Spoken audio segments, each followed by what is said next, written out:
Ceci est un livre audio autogénéré par Google. Introduction.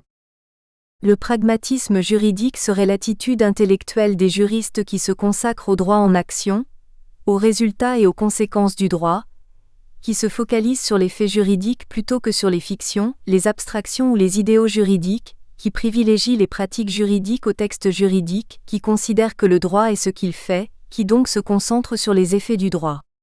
La devise du pragmatisme juridique réside peut-être dans cet aphorisme emprunté à Jean Carbonnier. Dans le divorce du fait et du droit, c'est le droit qui a tort. Ainsi faudrait-il toujours chercher à faire coller le droit au fait, loin de vouloir faire coller le fait au droit. Dans le cadre de cette première étude, à visée descriptive et non prospective, au contraire de la seconde étude à venir, seul le pragmatisme des scientifiques du droit sera interrogé. Le scientifique du droit pragmatique serait celui qui choisit le fait contre la norme, ou bien la norme effective contre la norme valide.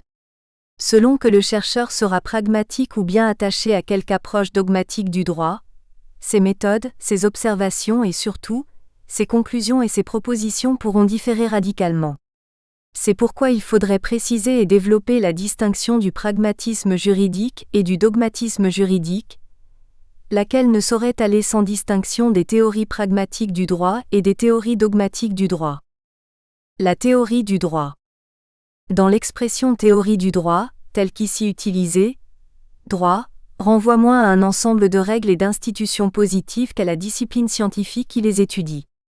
Or toute activité scientifique reposerait sur une théorie sous-jacente, même si celle-ci peut ne pas être explicitée ou même ne pas être consciente. Si une théorie lato sensu peut se comprendre comme une explication rationnelle et générale d'un phénomène, comme une construction intellectuelle hypothétique, synthétique et systématique, la théorie stricto sensu telle qu'envisagée en ces lignes assigne un objet d'étude et prescrit une méthode d'étude de cet objet à une science, si bien qu'il n'existerait nulle science sans soubassement théorique. Une théorie serait donc le cadre dans lequel évoluerait une science. Il serait impossible de faire œuvre scientifique sans qu'une théorie indique où creuser, et avec quels outils creuser. Partant, si une étude pragmatique recherche ce que font les choses et non ce que sont les choses, elle ne peut néanmoins accomplir sa tâche sans savoir au préalable ce que sont les choses.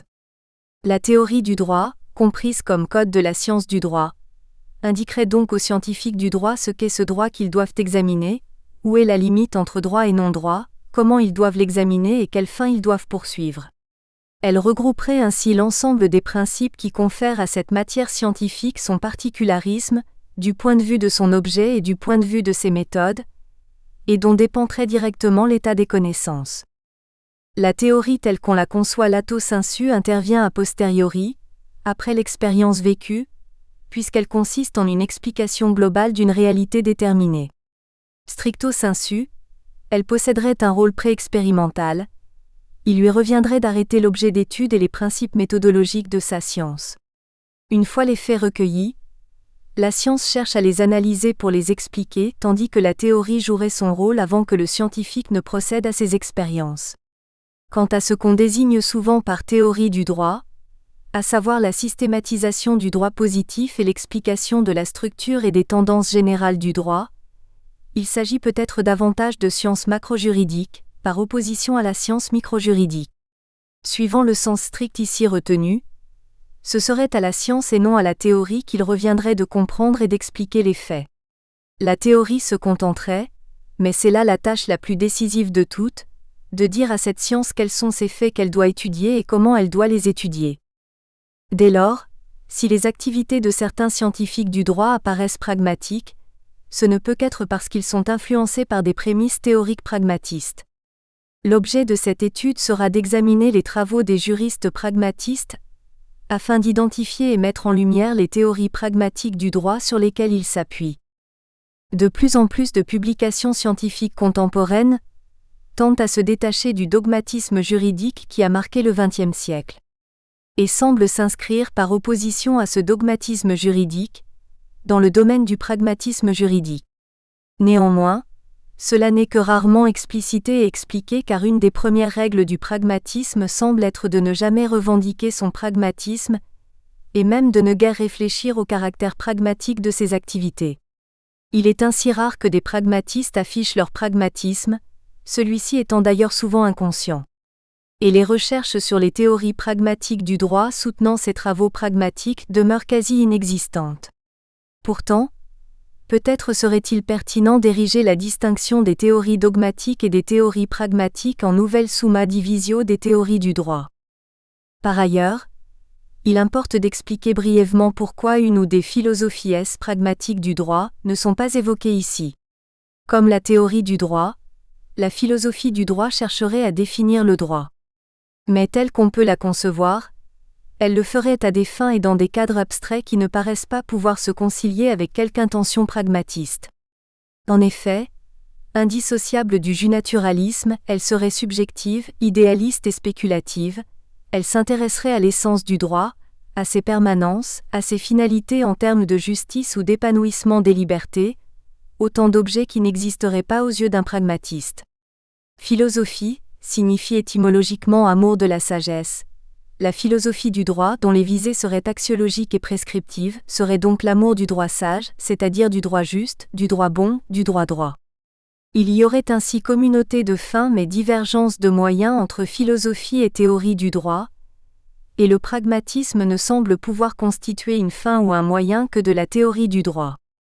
Par conséquent, s'il ne s'agit pas de nier que la philosophie du droit puisse être stimulante et même utile à bien des points de vue, nulle philosophie pragmatique du droit ne sera envisagée en ces pages et l'expression philosophie pragmatique renverra toujours au courant de pensée venu des États-Unis et qu'on désigne communément sous ce nom. Le pragmatisme. Pragmatisme vient du latin pragma signifiant action. On peut dès lors opposer le pragmatisme au dogmatisme, du latin dogma se traduisant par croyance. Le pragmatisme serait ainsi la qualité ou simplement la caractéristique de celui qui s'oriente vers les actions et non vers les idées, vers les faits et non vers les pensées, vers le concret et non vers l'intellect, et qui laisse de côté les intuitions et les spéculations, les réflexions et interprétations métaphysiques ou autrement stipulatives, ainsi que les arguments d'autorité.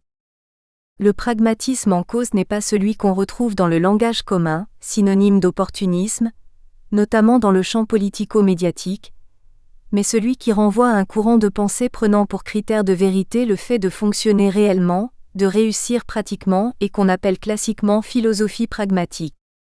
Le pragmatisme est cependant peut-être davantage une attitude intellectuelle, un état d'esprit, une épistémologie, donc une réflexion critique sur les moyens d'accéder à la connaissance qu'une philosophie véritable. Il s'agit principalement d'une méthode de clarification de la signification des mots-concepts difficiles en les rapportant aux effets pratiques qu'ils engendrent dans l'expérience sensible, importante surtout sous l'angle des moyens d'enquête et de production des connaissances. Ce courant de pensée semble ainsi en mesure de s'exporter, plus ou moins heureusement sans doute, dans toutes les formes de sciences et notamment parmi les sciences du droit. Il pourrait être porteur de réfléchir au visage que pourrait prendre le pragmatisme juridique en s'inspirant des propositions des philosophes pragmatiques relatives à la double question : quel est l'objet de la connaissance juridique et comment l'atteindre ? Les scientifiques du droit ont peut-être beaucoup à apprendre de la philosophie pragmatique de la connaissance, de la science et du savoir, dont la rationalité substitue aux doutes de type cartésien les questions concrètes du savant et qui fondent par là une conception expérimentale de la signification. En particulier, peut-être la maxime du pragmatisme pourrait-elle s'appliquer avec profit au droit et à la recherche en droit. Selon cette maxime, il faut se borner à considérer quels sont les effets pratiques que nous pensons pouvoir être produits par l'objet de notre conception. La conception de tous ces effets est la conception complète de l'objet. Ainsi, une chose serait ce qu'elle fait ou est susceptible de faire. Elle se réduirait à ses effets ou du moins ne se comprendrait qu'à travers ses effets. La maxime du pragmatisme implique de toujours procéder à des tests scientifiques dès lors qu'une hypothèse émerge. Et si cette hypothèse ne peut être ni confirmée ni infirmée, qu'elle est donc une hypothèse métaphysique, mieux vaudrait la rejeter au profit d'hypothèses plus concrètes. En somme, les concepts qui découlent du pragmatisme doivent être faits pour la pratique ou pour l'action et doivent s'adapter aux évolutions de celle-ci. Le pragmatisme est ainsi foncièrement évolutionniste, à tel point qu'on fait de Charles Darwin l'un de ses principaux inspirateurs. Et le pragmatisme est pluraliste. Les choses à étudier se présentent sous des jours divers et les moyens de les étudier, pour aboutir à des résultats complets et pertinents, doivent être pluriels. Enfin, le pragmatisme entretient des liens étroits avec le rationalisme, l'utilitarisme ou encore le conséquentialisme.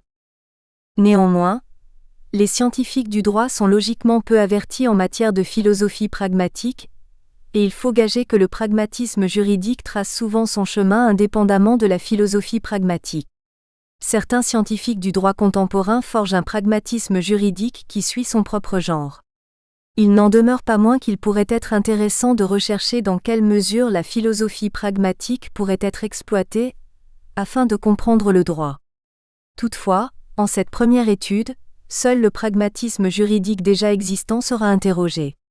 Il reviendra à la seconde étude de ce livre d'envisager les rapports entre droit et pragmatisme sous un angle plus prospectif, et de réfléchir à de nouveaux modes de compréhension du droit inspirés du pragmatisme. Pour l'heure, il convient donc de rechercher ce que sont les théories pragmatiques du droit et non ce que pourrait être une théorie du droit rénovée sur la base du pragmatisme. La théorie du droit et le pragmatisme. Lorsque, durant quelques mois dans les années 1872 et 1873, Charles Sanders Peirce et William James se sont réunis à Cambridge au sein d'un club ironiquement baptisé Métaphysique, dans lequel se trouvaient des scientifiques mais guère de philosophes et duquel allaient jaillir les thèses fondatrices du pragmatisme, ils y étaient accompagnés par 3 juristes.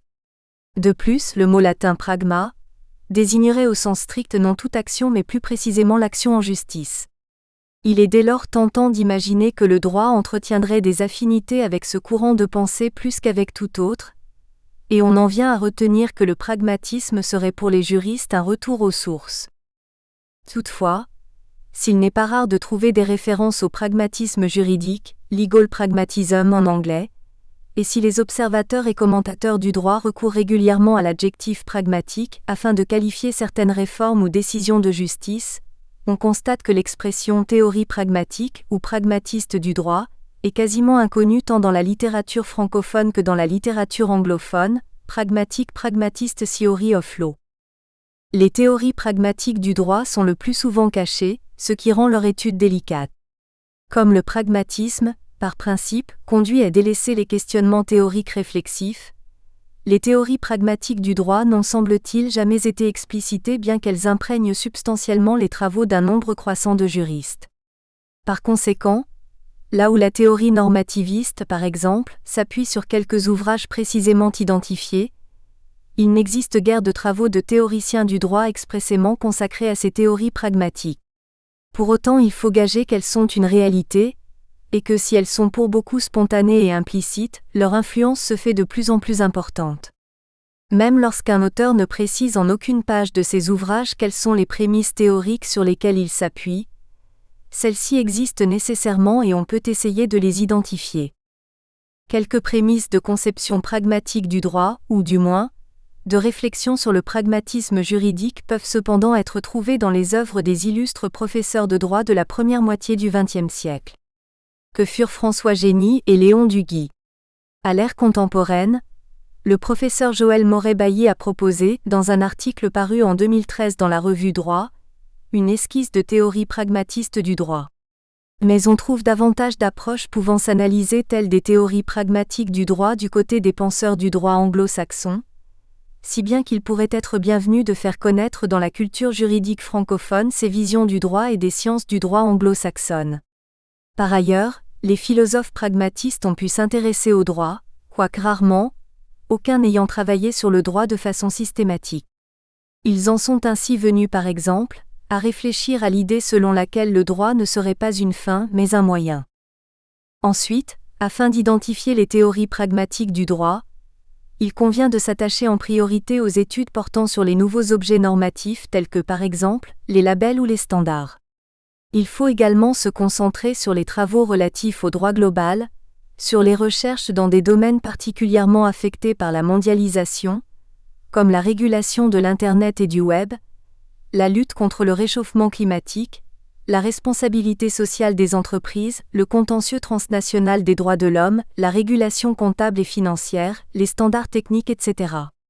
Et il faut se tourner en direction de la sociologie juridique, de l'analyse économique du droit, ou encore du réalisme juridique. Enfin, il faut tout spécialement rechercher le pragmatisme juridique du côté de l'école de Bruxelles. En effet, là où les facultés de droit françaises, par exemple, ne s'ouvrent que lentement au droit extra-étatique, un réflexe conditionné par la culture positiviste classique, conduisant à imaginer que l'État souverain jouirait d'un droit au droit, une conception pragmatique du droit est portée depuis près d'un siècle par les chercheurs de l'école de Bruxelles. Ils ont toujours professé une approche dynamique et ouverte du droit, et plus particulièrement des sources du droit, dont ils ont depuis déjà longtemps mis en lumière la diversification et la privatisation et qu'ils préfèrent envisager sous l'angle des sources réelles que sous l'angle des sources officielles. De plus, les scientifiques de l'école de Bruxelles se consacrent tout spécialement à l'étude du droit en action ou en contexte. Ils considèrent que la norme prend vie et sens à l'occasion de ses applications et des effets qu'elle produit. L'intention de la présente étude est donc de présenter les nouvelles habitudes de recherche, les nouveaux positionnements épistémologiques, les nouveaux outils théoriques apparentés au pragmatisme juridique, et que les objets normatifs et institutionnels originaux qui émergent au XXIe siècle rendraient de plus en plus indispensables. La société mondiale est certainement marquée par la panomie, plus que par l'anomie. Des normes surgissent de toutes parts et il paraît nécessaire de donner aux juristes les moyens de rendre compte de ces phénomènes normatifs inédits. Alors qu'on en vient parfois à craindre une fossilisation des usages risquant de couper dangereusement le droit scientifique du droit pratique, le droit des facultés du droit des cabinets, de plus en plus de travaux abordent ces phénomènes normatifs inédits et par conséquent s'émancipent de théories du droit moderne par trop dogmatiques, imposant aux chercheurs d'incommodes œillères conceptuelles. Puisqu'une théorie, suivant le sens spécifique ici retenu, assigne un objet d'étude et prescrit une méthode d'étude de cet objet à une science, il convient d'interroger successivement les objets d'étude que les théories pragmatiques assignent aux scientifiques du droit, première partie, puis les moyens d'étude qu'elles leur prescrivent, seconde partie. Première partie, les objets d'étude assignés par les théories pragmatiques aux scientifiques du droit. On explique souvent qu'il ne serait pas utile de savoir ce qu'est le droit, de disposer d'une définition du droit pour faire du droit, que le juriste serait comme le biologiste qui ne sait pas ce qu'est la vie, mais que cette méconnaissance n'empêche pas d'avancer et de réaliser chaque jour de nouvelles découvertes. Pourtant, il faut croire que si le biologiste étudie, par exemple, des animaux plutôt que des pierres, c'est parce qu'une conception de ce qu'est la vie l'anime et lui indique où chercher. De même, si le scientifique du droit s'intéresse à certains objets, notamment normatifs et institutionnels, plutôt qu'à d'autres, cela implique que ses activités soient moesses par une quelconque définition du droit. Et cette définition lui est fournie par une théorie du droit, laquelle peut être très élaborée comme très primaire, à tel point qu'elle peut en devenir occulte. Mais on ne saurait dans tous les cas se passer d'une définition de l'objet droit. Et cette définition ne pourrait pas être fournie par la science du droit mais seulement par la métascience, c'est-à-dire par la théorie du droit. Le droit n'est pas donné, il est construit par sa théorie, y compris le droit du jus pragmatiste. Il convient à présent de rechercher les objets que les scientifiques du droit pragmatiste étudient et de discerner les soubassements théoriques sur lesquels ils reposent, donc de préciser le contenu des définitions pragmatiques du droit, chapitre 2, cela après avoir déterminé les enjeux qui s'attachent au fait de retenir de telles définitions plutôt que d'autres plus dogmatiques, chapitre 1. Si certaines théories bien connues peuvent sans doute s'analyser telles des théories pragmatiques du droit, à l'instar des théories dites réalistes, ces théories pragmatiques sont aussi et peut-être surtout des théories qui soutiennent les travaux d'un nombre croissant de juristes, mais qui ne sont guère explicitées, qui sont sous-jacentes à leurs études mais dont ils n'expliquent guère les prémices ni les conséquences. Le pragmatisme présente ceci de particulier, qu'il incite à laisser de côté les développements théoriques et épistémologiques préliminaires et à se consacrer directement à l'examen des faits.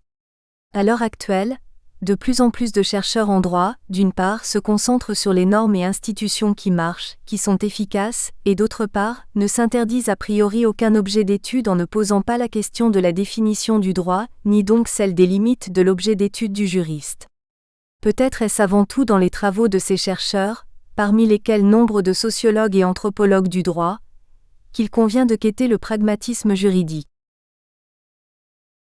Chapitre 1. Les enjeux des définitions pragmatiques du droit. Si une étude pragmatique s'intéresse à ce que font les choses et non à ce que sont les choses, le pragmatisme juridique semble devoir être le parfait contraire de la théorie juridique. Il est dès lors peu étonnant que les réflexions sur les théories pragmatiques du droit soient excessivement rares. Toutefois, puisqu'il est impossible de rechercher ce que font des choses sans savoir au préalable ce que sont ces choses, toute étude pragmatique ne saurait se passer d'une théorie pragmatique lui indiquant la marche à suivre. Y compris d'un point de vue pragmatique, il semble indispensable de définir le droit pour pouvoir l'étudier. Les théories pragmatiques définiraient le droit principalement à travers le critère de l'effectivité. Seraient juridiques et donc dignes d'être analysées par les scientifiques du droit, les normes et institutions qui produisent concrètement des effets de régulation, quelles que soient leurs origines et leur éventuelle validité. Ces théories pragmatiques du droit s'avèrent tout spécialement bienvenues dans le contexte du début du XXIe siècle, alors que les normes et institutions qui encadrent effectivement nombre d'activités, notamment économiques mais aussi sociales ou encore culturelles, sont de moins en moins des normes et institutions étatiques et de plus en plus de nouveaux types de normes et institutions extra-juridiques à l'aune des canons modernes. L'observation du monde des normes et des institutions contemporaines amène à constater combien l'État se trouve mis en cause en raison de sa pesanteur et de l'efficacité précaire de ses interventions. La globalisation des activités et des échanges érode sa souveraineté en même temps que son pouvoir d'influence. Dans le même temps, se développent des puissances privées s'exprimant notamment au moyen de normes. Il paraît indispensable que le juriste s'autorise à traiter de ces puissances et normes privées, sans quoi les facultés de droit risqueraient de se trouver dangereusement décramponnées du droit vivant. Le pragmatisme juridique interdit d'imaginer que l'empire du droit pourrait aujourd'hui se résumer aux ordres juridiques étatiques et interétatiques. En pratique, de plus en plus d'acteurs formulent des revendications et prennent des initiatives en matière de demande et d'offre de normes. Notamment, les global players produisent et ou se soumettent à de nouveaux genres de normes, cela afin de standardiser les caractéristiques des produits et des services, assurer leur interopérabilité et donc favoriser la division du travail et la globalisation de la production et des échanges, afin de rassurer les clients, garantir les opérations et donc réduire l'incertitude et les risques, ou encore afin de diffuser et faire prévaloir certaines valeurs, certains modes de comportement. Ainsi diverses entreprises de production de normes voient-elles le jour, certaines relevant du bricolage et de l'improvisation, d'autres s'adossant à une ingénierie normative fort sophistiquée. Or, lorsque la théorie prescrit de ne voir de droit que dans la loi et la jurisprudence, il est interdit aux scientifiques du droit de prendre en compte ces formes émergentes de normes et d'institutions, celles-ci relevant du non-droit. En revanche, si la théorie permet de voir dans tout objet normatif et dans tout objet institutionnel un objet juridique, ce que font au moins certaines des théories qu'il est ici proposé d'appeler théorie pragmatique, alors la science du droit est en mesure d'adapter son champ de recherche en fonction des nouveaux modes de régulation qui apparaissent dans un monde où la souveraineté politique des États est de plus en plus concurrencée par des apostrophes. Autres formes de souveraineté, économique, technologique, culturelle, etc., qui justifieraient que le droit soit créé dans l'État mais aussi ailleurs que dans l'État. Il paraît de plus en plus difficile d'écarter de son analyse une part des normes respectées et appliquées, au motif qu'elles ne seraient pas juridiques car guère valides dans un certain ordre juridique. Les théories dites panjuridiques permettent aux scientifiques du droit de s'intéresser au phénomène de guerre des normes, de concurrence des normativités, de plurinormativité, d'internormativité, aux normes qui émergent de la pratique, à tous ces nouveaux objets normatifs que sont les codes privés, les chartes, les usages, les conditions générales des apostrophes. Utilisation, les contrats types, les normes comptables, les normes managériales, les normes techniques, mais aussi les modes alternatifs de résolution des conflits, les labels, les standards, les protocoles, les meilleures pratiques, les statistiques, les sondages, les indicateurs de performance, les rankings, les algorithmes, les lois économiques des marchés, les nudges, etc. Le juriste qui se bornerait à n'étudier que les seules lois et jurisprudence passerait peut-être à côté des éléments les plus remarquables du droit contemporain. Le droit positif postmoderne appellerait un droit scientifique postmoderne qui lui-même appellerait un droit théorique postmoderne empreint de pragmatisme. Ce dernier devrait élargir l'horizon du juriste afin de lui permettre d'appréhender le champ des normativités dans son ensemble, sans quoi son office risquerait de se voir menacé par d'autres spécialistes de la régulation, notamment en provenance des milieux économiques et du management. Si Kelsen ou Hart se sont évertués à précisément séparer, à l'intérieur des normes sociales, le droit et le non-droit, le droit n'étant qu'une forme parmi d'autres de régulation sociale présentant certaines caractéristiques rigoureusement déterminées, cette séparation ne paraît plus tenable et le pragmatisme invite à travers le panyuridisme à fondre le non-droit d'hier dans le droit d'aujourd'hui. Les formes alternatives de normativité qui complètent ou concurrencent la normativité étatique ne sauraient échapper aux juristes. Et elles n'échapperaient pas aux juristes pragmatistes. Mais ces derniers n'envisagent pas un droit homogène aux contours précisément déterminés. Le droit des jus pragmatistes se conjugue au pluriel. Il convient à présent de détailler les différentes conceptions pragmatiques du droit, qui empreignent la recherche juridique contemporaine. Chapitre 2. Le contenu des définitions pragmatiques du droit. De nouvelles définitions pragmatiques du droit pourraient être proposées au départ d'une application au droit de la philosophie pragmatique. Par exemple, dès lors que le pragmatisme se ramène à l'affirmation selon laquelle la vie est supérieure à la pensée dont elle est la fin ou même la règle, on pourrait en venir à considérer que la vie du droit serait supérieure à la pensée du droit dont elle serait la fin ou même la règle. Et John Dewey pourrait être suivi lorsqu'il revendique que nous pouvons, en considérant le droit comme fait, apprécier ce qu'il est seulement en indiquant comment il opère, et quels sont ses effets dans et sur les activités humaines en cours. Des définitions du droit focalisées sur le droit effectif et pratiqué devraient être tirées de ces propositions. Néanmoins, en ces lignes, seules les conceptions pragmatiques du droit préexistantes dans la pensée juridique seront envisagées.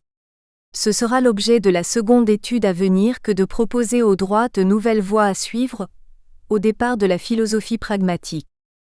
Ensuite, si les définitions du droit sont si nombreuses et si variées, y compris dans le seul cadre du pragmatisme juridique, cela s'explique par le fait qu'il n'existe dans le monde empirique guère de réalité directement observable à laquelle il serait permis d'accoler le mot droit. Il s'y trouve uniquement des comportements humains et des objets que l'on peut comprendre tantôt d'un point de vue juridique, tantôt d'autres points de vue. Le droit ne serait ainsi pas la chose la plus aisée à saisir sous l'angle pragmatiste. Il faut cependant gager que des théories pragmatiques du droit existent bel et bien. Ces théories pourraient être regroupées en 5 grandes familles: le panyuridisme section 1, le réalisme section 2, le sociologisme section 3, l'économisme section 4 et le syncrétisme section 5. Telles seraient les 5 branches du juspragmatisme, chacune adoptant une vision spécifique de l'objet droit. Section 1. L'approche panjuridique. Font partie des théories panjuridiques certaines conceptions du droit de juriste, par exemple celles qui sont qualifiées de pluralisme juridique radical, mais aussi les approches du droit de beaucoup de sociologues et anthropologues du droit, dont les objets d'étude les ont généralement conduits à ne pas adhérer aux théories du droit étatiste et formaliste. Les chercheurs en droit pragmatiste sont souvent des chercheurs qui ne se soucient guère de connaître a priori les bornes et le cadre de leur objet d'étude, et qui y intègrent toute donnée à la seule condition qu'elle leur semble utile, sans procéder à aucune vérification de sa juridicité. Ils se concentrent simplement sur le droit efficace, sans autre forme de procès. Le panyuridisme est ainsi souvent spontané et implicite. Par conséquent, les théories sur lesquelles il repose sont inconscientes et de ce fait fragiles. Les théories panjuridiques peuvent retenir la définition du droit suivante: le droit est ce que les juristes étudient. Ainsi autorisent-elles les scientifiques du droit à observer tout objet normatif ou institutionnel. Aux yeux de la plupart des théories du droit, un patchwork normatif n'implique pas nécessairement quelque patchwork juridique, car encore faut-il que les normes en cause soient juridiques. Avec ces théories panjuridiques, il n'est pas nécessaire aux scientifiques du droit de poser la question de la juridicité des normes pour savoir s'il peut les intégrer ou non dans son objet d'étude, puisque le seul fait de les étudier suffira à les considérer comme juridiques. Cela implique un renversement radical de perspective. Ce n'est plus de la définition du droit que dépend l'objet d'étude concret du juriste, mais de l'objet d'étude concret du juriste que dépend la définition du droit. Peut-être le besoin de définir, et ainsi circonscrire et borner, l'objet d'étude avant de l'étudier fait-il peu de doute. Comme le soulignent des auteurs, les tenants et les aboutissants d'une recherche sur le droit dépendent forcément de la définition du droit retenu. On ne peut avoir une idée exacte des divers membres de l'homme ou rouages de la machine, si l'on ne sait d'avance ce qu'est l'homme ou ce qu'est la machine, disait Santi Romano. Aussi semble-t-il difficile de vouloir observer loin de toute considération théorique la réalité juridique, quelle qu'elle soit. Il appartient justement à la théorie de tracer les frontières du droit. Dès lors, étudier la réalité juridique indépendamment de tout préjugé théorique apparaît impossible ou du moins très aventureux. Ce n'est en effet qu'en vertu de préjugés théoriques relatifs à l'ontologie du droit que l'on peut savoir où rechercher cette réalité juridique et où ne pas la rechercher. Autrement dit, il n'existerait pas de réalité juridique sans préjugés théoriques permettant de la cerner. Que la réalité du droit mérite davantage de respect que la théorie du droit serait dès lors discutable puisqu'il ne saurait y avoir de réalité du droit loin de toute théorie du droit sous-jacente, loin de toute conception, éventuellement implicite ou même inconsciente, de ce qu'est et de ce que n'est pas le droit. Ensuite, il existerait des préjugés théoriques pragmatiques et des préjugés théoriques dogmatiques. Or nombreux sont ceux, parmi les tenants du panyuridisme, qui évacuent sans autre forme de procès le problème de la juridicité, le problème des spécificités du droit parmi les différents modes de régulation sociale, qui en viennent à considérer que la question de la définition du droit serait vaine et inutile. Le caractère strictement juridique des travaux en cause se trouve peut-être compromis, car il n'est, semble-t-il, pas inconsidéré de convenir que la plupart des normes ne seraient pas juridiques, et qu'il serait par conséquent déterminant de savoir séparer droit et non-droit.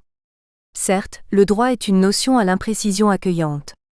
Le danger est que, en venant à admettre toutes les normativités sous la bannière de la juridicité, l'imprécision du droit risque de servir la dissolution du droit et finalement, la disparition du droit, le concept de droit ne désignant plus rien de particulier. La question du sens du non-droit et de son adjectif juridique serait donc bien la plus épineuse de toutes celles qui se posent aux penseurs et aux commentateurs du droit, y compris lorsqu'ils s'attachent au pragmatisme juridique. Toujours est-il que le scientifique du droit pragmatiste est peut-être en premier lieu celui qui ne s'interdit ab initio aucun objet d'étude, qui ne refuse a priori à aucune norme ou institution d'intégrer cet objet d'étude et qui détermine l'étendue de son terrain de recherche avant tout en fonction du critère de l'effectivité. Par exemple, les tenants du pluralisme juridique radical, comme les sociologues et anthropologues du droit, voient en toute norme sociale une norme juridique et en toute institution sociale une institution juridique, sans rechercher de quelconques éléments significatifs permettant de séparer le social juridique du social non juridique, ce dernier n'existant tout simplement pas. Tous estiment que les réseaux mafieux ou ecclésiaux, jésuites ou trotskistes, des syndicats ou de la résistance, sportifs ou intellectuels, de charité ou de profit, lignagés ou consensuels, secrets ou publics, sont autant d'exemples de ces sociétés qui sont susceptibles de générer du droit. Logiquement, il ne serait pas contradictoire de dire que les normes sociales prennent une certaine forme et que les normes juridiques en prennent une autre, mais au sens des théories panjuridiques, un tel propos serait antinomique puisque normes sociales et juridiques ne pourraient que présenter le même visage. Or, les normes sociales ne pouvant assurément se réduire aux normes étatiques, les thèses selon lesquelles l'État aurait le monopole du droit seraient profondément infondées, et les tenants du panyuridisme n'hésitent pas à exprimer sans détour leur volonté de les combattre. Leur intention est de remettre en question le positivisme pour valoriser des normativités plus matérielles, fondées en grande partie sur un savoir social, et de revaloriser des véhicules normatifs occultés, souvent animés par des logiques matérielles, qui s'inscrivent dans une plus grande proximité avec la réalité des relations sociales, mais cette intention n'est jamais accompagnée de celle de rechercher si les dits véhicules normatifs, normativité et savoir social sont aussi des véhicules juridiques, normativité juridique et savoir juridique, ou s'ils sont des données non juridiques par définition exclues de l'objet d'étude des juristes. En cela, ce panyuridisme pourrait être qualifié de panyuridisme brut. La critique qu'on pourrait donc exprimer à l'endroit de cette forme de pensée juridique, ou juridique entre guillemets, est qu'elle peinerait à convenablement décrire l'objet droit car elle effacerait sa complexité ontologique pour succomber à un simpliste rapport social égal juridique. Les juristes en viennent ainsi à dénoncer des conceptions qui ne feraient que pulvériser la notion de droit. Tel serait par exemple le cas lorsqu'elle affirmait, sans autre forme de procès, que la normativité de tous les jours est du droit ou plus clairement encore, que toute normativité constitue du droit. Toutes les manifestations normatives doivent par conséquent être considérées comme pertinentes pour le juriste. Il semble que même si le droit et l'État sont pleinement des constructions sociales, les uns soient inclus dans l'autre, ce qui interdirait la réciproque. Tout ce qui est juridique ou étatique serait par définition social, mais cela n'impliquerait pas la possibilité de renverser le raisonnement. Dire que toute norme est une norme juridique, ce serait comme dire que tout fruit est une pomme, car les juristes, utilisateurs du langage scientifique, voient dans les normes de droit une catégorie particulière au sein de l'ensemble des normes, comme les botanistes, utilisateurs eux aussi d'un langage scientifique, considèrent que pomme est un terme désignant une catégorie de l'ensemble des fruits, notion plus générique. La méthode des tenants du panyuridisme brut pêcherait en ce qu'elle ne suivrait pas la consigne de Durkheim. Une science devrait avant toute chose indiquer à quel signe extérieur il est possible de reconnaître les faits dont elle doit traiter afin que le savant sache les apercevoir là où ils sont et ne les confonde pas avec d'autres. Avec ce panyuridisme, on n'indique pas, si ce n'est vaguement, les signes extérieurs permettant de reconnaître les règles de droit dont on doit traiter. Gérard Cornu relevait que certaines expressions initialement propres à la procédure judiciaire sont devenues des locutions familières si banales que beaucoup ne font plus le lien avec leur origine, s'inscrire en faux, à tour de rôle, mettre en cause, sur le champ, en tout état de cause ou sur la sellette. Le drame pour la science juridique serait que droit et son adjectif juridique rejoignent la liste des termes déjuridicisés. Si le juriste est un scientifique qui utilise un langage scientifique, donc rigoureux et précis, cela implique, normalement, qu'il ne se réfère qu'à des normes juridiques et qu'il reconnaisse celles-ci au départ de critères stables et savamment retenus, spécialement afin de ne pas les confondre avec les normes sociales non juridiques ou pire encore avec les normes non sociales. La prégnance du positivisme juridique moderne, et donc de l'étatisme juridique, dans la pensée juridique collective demeurant grande, il n'est guère surprenant qu'on en vienne à considérer que le pragmatisme obligerait le juriste à se déculturer disciplinairement. Toutefois, les théories selon lesquelles il se trouverait du droit hors de l'État, selon lesquelles l'étaticité ne permettrait pas seulement ou même pas du tout d'identifier la juridicité, s'avèrent désormais aussi nombreuses que diverses. Elles gagnent continuellement en force doctrinale, i.e. en popularité, et de plus en plus nombreux sont ceux qui regrettent que le positivisme juridique constitue, depuis l'âge moderne, un obstacle à la connaissance vraie du droit. On entend aujourd'hui reconnaître une valeur juridique à des normes qui, depuis quelque temps déjà, régissent en coulisses et invisiblement des situations de plus en plus nombreuses. Pareille reconnaissance consiste inéluctablement, bien que peut-être inconsciemment, en un acte théorique audacieux, la révision du concept moderne de droit. Et ce n'est que dans un second temps qu'elle peut prendre la forme d'un acte empirique, soit la recherche et l'identification concrète de ce qui, grâce à la réformation de la notion de droit opérée, passe de l'empire du non-droit à l'empire du droit. Après les panyuridistes, une autre branche importante dans la grande famille du juspragmatisme est constituée par les réalistes. Section 2. L'approche réaliste du droit. Si le réalisme est la qualité de celui qui tient compte dans son action et dans sa pensée, de la réalité, il devrait aller de soi que tout juriste serait un réaliste et par suite un pragmatiste. Mais le réalisme n'est pas ici considéré telle une qualité des juristes, pris individuellement. Il désigne une école particulière et ce ne sont que certains des juspositivistes et des juspragmatistes qui se positionnent derrière cette bannière. Le recours au mot réalisme permet tout d'abord de marquer une rupture avec les visions idéalistes et métaphysiques du droit. Le discours réaliste rejette toute spéculation métaphysique sur le droit, et donc toute construction qui ne reposerait pas sur l'expérience et sur de strictes observations et descriptions de faits. Le réalisme se caractérise par son très haut degré de figuration, c'est-à-dire de reproduction de la réalité. En théorie du droit, Il s'agit d'un courant pragmatiste qui vise à n'identifier le droit que là où il se situerait réellement. Ainsi enseigne-t-on que l'autre forme de positivisme, avec le normativisme de Kelsen, pragmatique celle-ci, c'est le mouvement réaliste américain, de Oliver Wendell Holmes et de Carl Llewellyn, qui recherche les facteurs sociaux créateurs du droit et les résultats de son application. En particulier, les théories réalistes correspondent aux théories du droit qui se focalisent sur les décisions des juges interprétant ou créant ab initio les règles de droit. Les réalistes, pour le dire en un mot imagé, considèrent que le juge serait la bouche du droit et que sans lui, ce dernier serait inaudible. Il n'existerait de droit qu'appliqué, en action, concrétisé, individualisé et interprété. Les théories habituellement qualifiées de réalistes sont les seules à avoir déjà été rapprochées du pragmatisme en ce qu'elles invitent à voir du droit seulement dans les effets juridictionnels, dans les applications et interprétations des normes que font les juges, donc dans une forme particulière de droit en acte. Un juge de la Cour suprême des États-Unis affirmait « On ne trouve pas le droit, on le fait. Et on le fait à des fins utilitaristes, soit dans le but de satisfaire le maximum d'intérêt et d'en sacrifier le minimum, attitude foncièrement pragmatiste. Mais si le droit ne se trouve pas, c'est-à-dire qu'il ne préexiste pas, s'il faut juger à partir de ce qui est et non à partir de ce qui doit être, il existe forcément des éléments extra-juridiques qui influencent les règles judiciairement fabriquées. Aussi, bien que le juge soit considéré comme la seule source formelle des normes juridiques, les auteurs en cause s'attachent-ils à discuter du problème des sources matérielles ou réelles qui influencent les décisions judiciaires, lesquelles seules constitueraient donc le droit.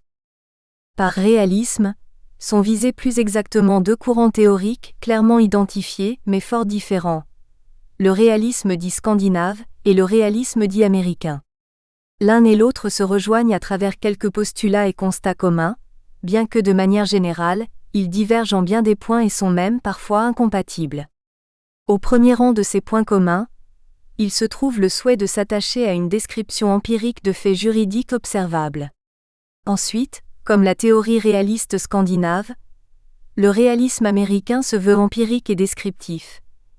Il estime que le droit ne serait qu'un phénomène social comme un autre entièrement intégré dans le monde des faits et il argue que l'interprétation serait un acte de volonté et non un acte de connaissance. Et comme la théorie scandinave, le réalisme américain conçoit que ce n'est pas la décision qui dériverait de la règle, mais la règle qui dériverait de la décision, laquelle ne préexisterait pas à l'intervention juridictionnelle, et il n'accueille pas plus la notion de validité que le syllogisme judiciaire logique, déductif et quasi mécanique. Le droit serait toujours créé ex post facto. Herbert Hart pouvait résumer en ces termes le point de vue réaliste. Lorsque nous affirmons qu'un système juridique existe, nous nous référons à un certain nombre de faits sociaux hétérogènes, et la vérité de cette assertion peut être établie par référence à une pratique effective qui réside dans la façon dont les tribunaux identifient ce qu'on doit considérer comme étant du droit. Et Alf Ross, illustre réaliste scandinave, de présenter ainsi sa conception du droit. La question de l'existence d'une règle ou d'un système de règles est une question empirique de fait dépendant de la façon dont les tribunaux, dans la pratique, identifient ce qui doit être considéré comme étant du droit. En un mot, seuls les tribunaux auraient la possibilité de déterminer le droit, et leur décision constitue un ensemble de faits empiriquement observables. Qu'une norme soit perçue comme socialement obligatoire, et donc la croyance qu'il s'agit d'une norme juridique que les tribunaux appliqueront, serait l'élément qui ferait naître des devoirs. Parler d'une norme juridique reviendrait, en dernière analyse, à prédire le comportement futur des juges, autorités d'application du droit. Telle était la vision du droit et du travail des juristes promue par Oliver Wendell Holmes, juge à la Cour suprême des États-Unis de 1902 à 1930, et compagnon de route de Charles Sanders Peirce et de William James au moment de la fondation du pragmatisme. Le réalisme, en tant que théorie socio-psychologique, écarte la distinction des faits et des normes, des êtres et des devoirs-être, afin de fondre dans un cadre parfaitement empiriste. Les normes juridiques seraient des faits et des phénomènes sociaux comme les autres, qui ne présenteraient guère d'ontologie ou d'originalité particulière. Seule l'expérience devrait donc être la source de la connaissance du droit. Cela contribuerait à rapprocher la science juridique des autres sciences sociales, Sa logique serait axée sur la causalité et non sur l'imputabilité. Elle serait factuelle et non normative, moniste et non dualiste. Le droit serait un ensemble de faits sociaux à rechercher dans des actes humains, à savoir les discours des juges, eux-mêmes résultant de dispositions psychologiques empiriquement saisissables. Aussi les théories pragmatiques du droit historique sont-elles peut-être les théories réalistes, celles-ci seules pouvant s'analyser telles des héritières de la philosophie pragmatique. Ce sont autant d'approches qui tendent à réduire le droit à son application, à son interprétation et plus largement à sa pratique. Le droit serait, selon les réalistes, fait de real rules, plutôt que de paper rules. Il impliquerait un ensemble de faits psychosociaux et comportementaux que la science juridique devrait étudier. Cette science serait donc pleinement une science empirique. Et elle s'intéresserait à ce que le philosophe du droit danois Alf Ross appelait les facteurs pragmatiques des décisions de justice, c'est-à-dire leurs facteurs extra-juridiques, notamment les valeurs portées par les juges ainsi que par la société dans laquelle ils s'inscrivent. Les débuts du mouvement réaliste aux États-Unis remonteraient à l'œuvre de Joseph X. Bingham, et plus précisément à un article publié en 1912 explicitement intitulé « What is the law ?». Dans cet écrit, l'auteur entendait poser les bases d'une nouvelle approche des phénomènes juridiques. Il prenait un point de vue réaliste, soit un point de vue extérieur et empirique. Surtout, il invitait à rechercher dans la pratique juridique réelle, c'est-à-dire dans la pratique judiciaire, l'exactitude ou inexactitude des propositions de droit formulées par les scientifiques du droit. En 1897 déjà, Oliver Wendell Holmes, pionnier du réalisme américain, avait avancé qu'étudier le droit reviendrait à étudier ce dont on a besoin pour comparaître devant les juges, c'est-à-dire dans son esprit, les leçons de l'expérience sociale. Nous espérons que vous avez apprécié cet aperçu. Pour continuer à écouter ce livre audio sur Google Play Livres, utilisez le lien dans la description de la vidéo.